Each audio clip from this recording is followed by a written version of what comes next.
Olá, meus amigos, espero que vocês estejam bem.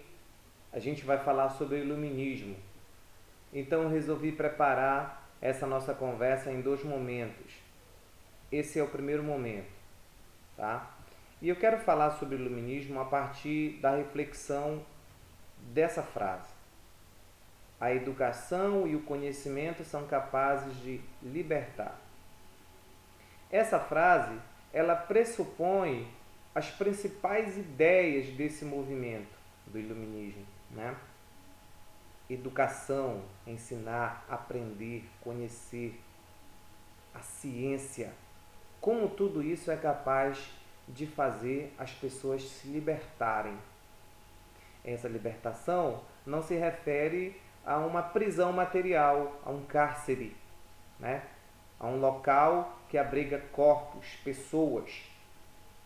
Essa libertação se refere ao campo comportamental, cultural, moral, tá? Tá num sentido abstrato, tá? A gente vai ver ao longo dos slides qual o sentido dessa libertação, tá? O iluminismo pode ser definido como um conjunto de ideias que circulavam predominantemente no século XVIII na Europa, especialmente na França e na Inglaterra. Bem, vamos pensar o seguinte: Europa, estou falando do continente, Europa, continente. No século XVIII, a Europa era um continente que exercia domínios, né? Tanto na África quanto na América e também na Ásia. Então era um continente próspero financeiramente, né? De desenvolvimento, né? Vários reinos conseguiram se estabelecer ali durante o período do mercantilismo, durante o período das grandes navegações, tá? Então, ainda no século XVII, alguns pensadores começaram a apresentar ideias que não eram ideias corriqueiras naquela sociedade, né? Uma sociedade europeia com valores extremamente cristãos, né? Com valores míticos, tá? Supersticiosos, tá? Uma Europa onde normalmente os poderes estavam ali a cargo de uma única pessoa. Aí eu estou falando dos reis, o poder absolutista. É verdade que a Inglaterra tinha um modelo administrativo diferente, parlamentar, tá? Então, ainda no século XVII, no final do século XVII, alguns pensadores começaram a apresentar propostas de uma sociedade diferente, uma sociedade pautada pela claridade, pela luz. Como assim? Luz para a escuridão? A sociedade estava no escuro? O iluminismo não era um conjunto de luzes propriamente dita, no sentido real da palavra. O iluminismo era uma corrente de ideias que propunha a mudança de hábitos, comportamentos, culturas e aspectos religiosos que imperavam na Europa do século XVII, século XVIII. Tá? Então, essas propostas elas foram extremamente inovadoras para a época, porque a cultura de uma sociedade ela é formada ao longo de muitos anos. É um processo lento, é um processo gradativo. Não é de um dia para o outro, de uma semana para a outra, de um ano para o outro. O processo de mudança ele é lento, tá? A sociedade europeia do antigo regime era estamental, na qual a origem, mais do que a renda, determinava a posição social do indivíduo. As ideias iluministas foram representadas em diversas áreas. Essas ideias produziram efeitos na Europa e influenciaram movimentos de liberdade e independência na América. Basicamente é o seguinte: essa sociedade, né, do período moderno, né, era uma sociedade que ainda tinha, eu falo período moderno porque eu já estou falando ali a partir do século XV, que a gente tem o período da Idade Moderna, tá? Que se estende até a Revolução Francesa em 1789. Então, esse período aí, conhecido como Idade Moderna, era um período onde a Europa tinha em si muitos valores, muitos aspectos da sociedade medieval. Aquela sociedade que era estamental, uma sociedade que levava em consideração a posição social do indivíduo. Muito mais do que a sua condição financeira, a sua importância no funcionamento da sociedade. Então, o indivíduo que nascia em uma família nobre possuía privilégios, possuía regalias, isenções de impostos, enquanto que a massa da população e também os burgueses, que são os comerciantes, os negociadores, que a partir desse comércio que eles realizavam, especialmente fora do ambiente europeu, né, realizavam com a África, com a Ásia e também com a América, eles vão admitindo uma série de poderes materiais, né, renda, eles vão exigir espaço na sociedade e vão começar a questionar esse comportamento, esse modelo de sociedade.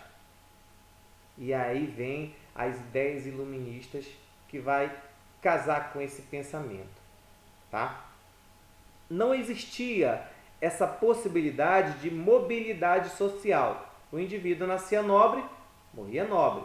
Se o indivíduo nascesse em uma classe que não tinha nenhum prestígio, mesmo que ele eventualmente conseguisse alguns benefícios, né, materiais, né, a partir de negócios ou do trabalho efetivamente, ele não vai conseguir prosperar em termos de reconhecimento social, porque ele faz parte de uma camada que não é privilegiada na sociedade, né? Os espaços estão pré-definidos, né? Não existe possibilidade de mudança. Veja então alguns princípios do iluminismo, né? A razão. A ciência é capaz de explicar as coisas. Bem, o empirismo, né? O conhecimento, a prática da pesquisa, a indagação, as dúvidas, né? O estudo, a sala de aula, a leitura, elas possibilitam a sociedade entender como as coisas funcionam efetivamente, né? Ou seja, não é possível, essa proposta ela vem de encontro com a possibilidade de explicar as coisas, fenômenos naturais, fenômenos que existiam na sociedade, tudo a partir de uma explicação religiosa. A razão é a ciência propriamente dita. É a possibilidade de explicar as coisas a partir da análise, do método, tá? Do empirismo. Então, essa ideia da razão era uma máxima entre esses pensadores, entre esses estudiosos iluministas. Tá? Ponto 2. O anticlericalismo. Justificativas ou tradições religiosas. Bem, isso vem de encontro àquilo que eu acabei de falar. A sociedade europeia do século XVIII ainda era uma sociedade que tinha muitos resquícios da sociedade medieval, onde a Igreja Católica, principalmente, ela exercia grande domínio na sociedade. Tá? A Igreja ela moldava a cultura, o comportamento, a moral das pessoas. Tá? E tudo se explicava a partir de um viés religioso, de um viés bíblico. né? E esse pensamento ele ia se sendo perpetuado, transmitido de gerações para gerações, né? Então virava uma tradição, algo cultural mesmo. Veja só, é possível a gente imaginar que essas ideias iluministas elas não foram bem recebidas, bem aceitas naquela época, até porque essas ideias eles iam de encontro àquelas ideias que faziam parte do conjunto da sociedade. Então eram ideias repugnantes para a maioria dos grupos, especialmente para o clero, né? Especialmente para os membros da igreja, tá? Que era uma classe privilegiada. Opa, deixa eu voltar aqui. O Estado laico. O Estado laico é separação entre política e religião. Basicamente, naquela época, os governos que se estabeleciam a partir de regimes absolutistas, eles eram legitimados pela igreja. Então, o Papa coroava, dava a bênção, né? Então, isso legitimava, era como se o rei, né? O governante fosse o enviado, fosse a pessoa predestinada por Deus para conduzir a sociedade. Então, existia esse pensamento. Então, o aspecto político estava muito conectado ao religioso. Eles casavam, né? Casavam no sentido de que a igreja, né, o poder clerical, ele justificava, né, o poder político de alguém. Tá? Então, os iluministas eles proporam essa separação, né? O que é política, o que é religião é religião. Então, essa proposta de desvincular a igreja do poder. Tá? Pessoal, naquela época é muito fácil da gente compreender por que a política se misturava com a religião. Por que o Papa normalmente ele estava aliado ao rei, né? Porque um servia aos interesses do outro, né? A igreja legitimava o poder do rei e o rei concedia benefícios, né, ao clero. Então são duas classes abastadas da sociedade que gozavam de direitos, de privilégios, de benefícios. Tá? Vamos para um quarto ponto aqui, a igualdade social. O fim dos privilégios de nascimento. Aquilo que eu falei lá no início. Esses pensadores propunham o fim dessa condição de nascer nobre, né? Você já tem ali como consequência uma série de benefícios. Você nascer em uma classe popular, você não tem possibilidade de ascensão social. Você está ali marcado para continuar naquela mesma categoria, naquela mesma camada e não pode de modo algum mudar. Tá?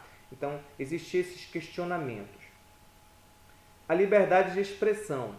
Bem, muitas pessoas, ainda na idade moderna, pagavam caro, muitas vezes com a própria vida, por apresentarem ideias, apresentarem propostas que não eram propostas que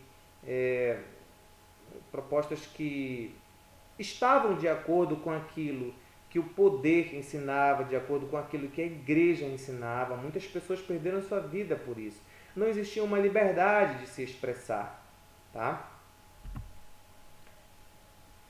O mundo da ciência, da mecânica, um mundo material que era importante explorar, desenvolver a fim de melhorar as pessoas, torná-las felizes, o que em si era uma noção nova, né? Veio essa ideia de felicidade, né? Então, o que esses pensadores iluministas eles defendiam era que o mundo estava se abrindo, o mundo estava caminhando para o progresso, para a liberdade, e a sociedade precisava compreender que tinha que experimentar isso, tinha que deixar costumes, valores arcaicos, né? Tradições, mitos, superstições, né? Para trás, e tinha que experimentar uma novidade, tinha que experimentar o progresso, porque assim essa sociedade poderia se tornar mais feliz, mais ampla, tá? Esse sentimento ele vai ser de certa forma recebido, né, muito bem, especialmente em algumas sociedades, né, como a Inglaterra, por exemplo, tá? A própria Suíça, que tinham uma certa estabilidade econômica e também, consequentemente, tinham uma relativa paz no século XVIII. Tá? Aqui está os precursores do iluminismo.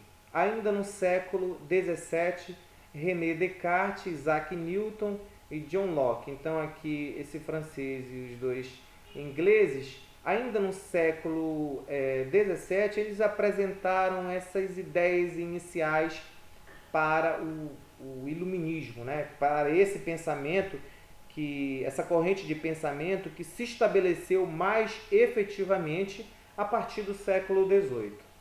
Tá? Bem, essas considerações iniciais, elas fazem parte aqui desse nosso primeiro momento, dessa nossa primeira conversa. No segundo momento, a gente vai falar sobre os pensadores, sobre algumas ideias desses pensadores iluministas. Então, eu agradeço a atenção de vocês e até mais!